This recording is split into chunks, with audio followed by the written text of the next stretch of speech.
this is Aly from EZ, and today I'm going to give you a tour of the Godstone and skill tree system in Zenith: The Last City. Godstones in Zenith are the basis for your character's abilities, and are the link that allows agents to harness the power of Essence.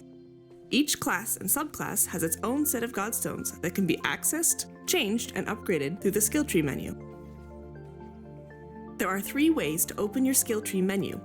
By default, there will be a blue orb on your wrist that you can pull to open and close your skill tree.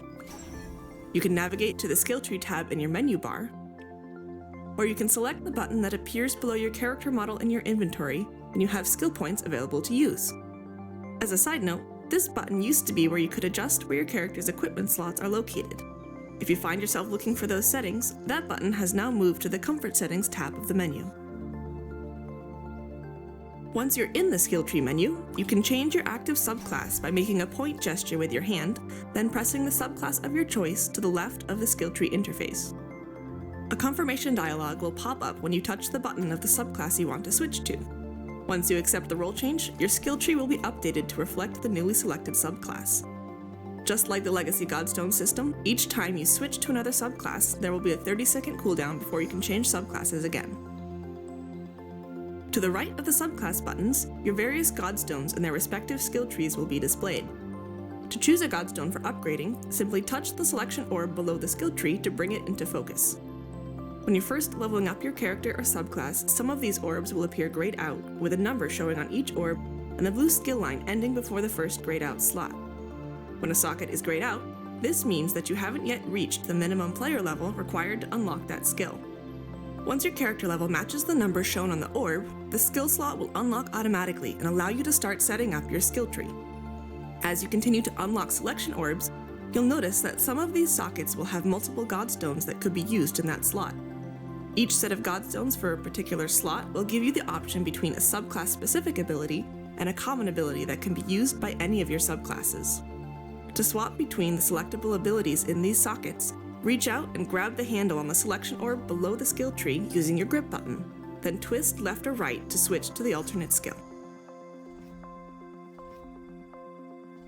When you have a skill tree focused, you will see an expanded description that shows the name of the ability and what it does below the skill tree itself. By clicking on the question mark button to the left of the description bar, you can also see how to activate or use the skill. To lock in a Godstone to a slot in your skill bar, tap the main icon with your finger until you receive a nice visual and haptic feedback. Then, while holding the skill icon down, swipe right to socket the ability. If you have skill points available for that skill, you can now start to apply them to the skill tree nodes.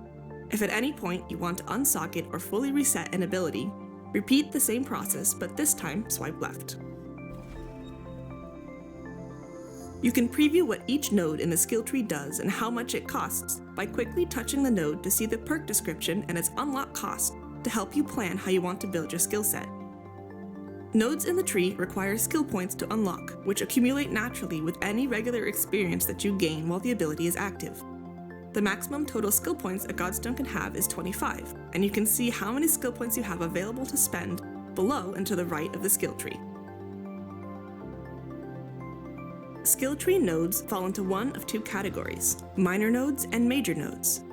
Minor nodes cost 1 skill point to activate, and in increments of 1, you can further unlock the minor node by applying up to 4 more skill points. These nodes usually cover basic stat increases for that skill, such as critical hit chance, power scaling, health, etc. Major nodes cost 3 skill points to activate. These nodes have advanced modifiers that can change how you utilize that skill. Major nodes can give you resource boosts, add damage over time to your base ability, or restore health on enemy kill, among other perks. To unlock a node, touch and hold the node icon with your hand, and then swipe to the right. Repeat this process to unlock additional levels of a minor node ability. Each skill tree has multiple branches containing different numbers and types of nodes. Nodes further down a branch will require any previous nodes to be unlocked first before you can put points into that one.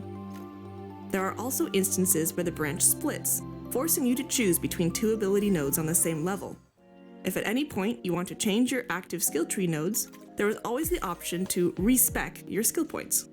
Holding down a node and swiping to the left will refund the skill points you spent on that node and will let you choose a different branch if the node was a blocking one. Keep in mind, however, that each time you choose to respec an applied skill point, you will be charged the amount of Zen shown on the node tooltip. If you choose to respec a node that is earlier in a branch, this will also reset any dependent nodes that you have unlocked, charging you the total Zen cost for respecing each node being reset.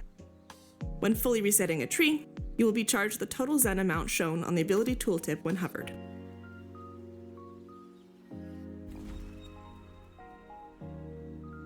Once you're satisfied with how your skill points are applied, you can now start looking to enhance your abilities further by adding augments to your active godstones. Augments are specialized perks for skills that can, well, augment their behavior. Once a skill has reached the max level of 25 total skill points, regardless of whether you've spent them all or not, augments will start to drop from enemies as loot.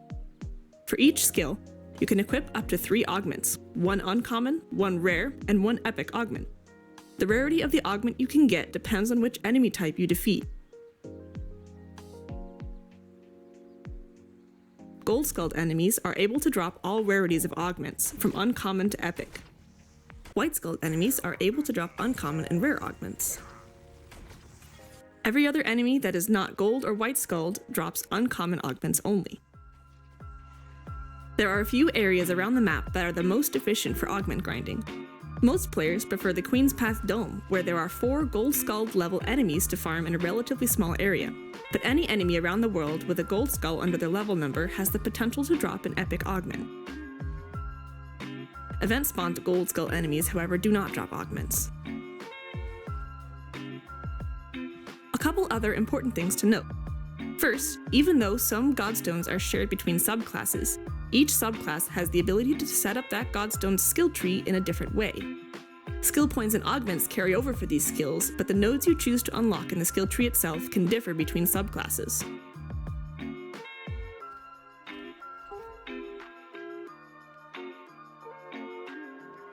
And finally, since the augments you get by fighting enemies are randomized, it is possible to get a duplicate augment to one you already have.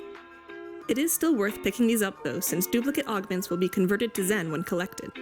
Duplicate uncommon augments are worth 200 Zen, rare augments reward 500 Zen, and epic augments give you 1000 Zen for each duplicate you pick up, so it's always worth collecting your augment drops. Happy hunting, Agent!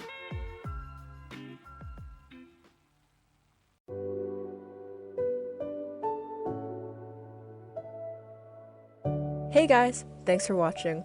Please like and subscribe for more Ez and Zealots content, and remember, it's GG easy with EZ.